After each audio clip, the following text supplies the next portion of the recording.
Okay, vi starter med opgave 1, som er redegør for menstruationscyklusen. Den starter ved en forøget mængde FSH i blodet, hvilket starter dannelsen af en follikel. Folliklen producerer derefter østrogen, og østrogen har en positiv effekt på mængden af FSH og LH.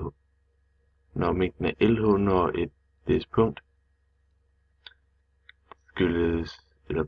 forårsager det ægløsning, og hvis ægget ikke bliver befrugtet, bliver folliklen lavet om til et gult legeme.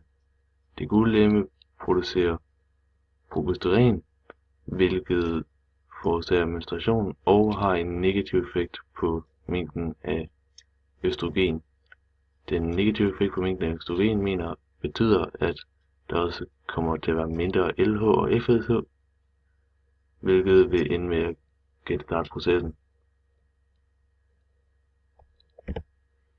Opgave 2, det er den her graf. Først så gør rede på hvilket tidspunkt i menstruationscyklusen LH-koncentrationen normalvis er høj. Det vil den være, når der er ægløsning, og hvilken betydning kan det have for kvinder at kunne påvise høje koncentrationer af LH.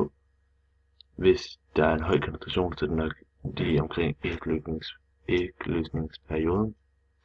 Og som du kan se på figur 5 på billedet, så vil kvinder, som udsættes for hård fysisk træning, producere mindre LH, hvilket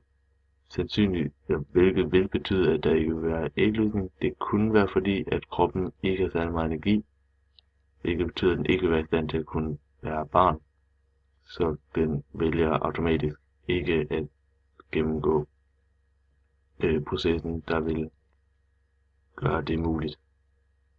Ja, det er det.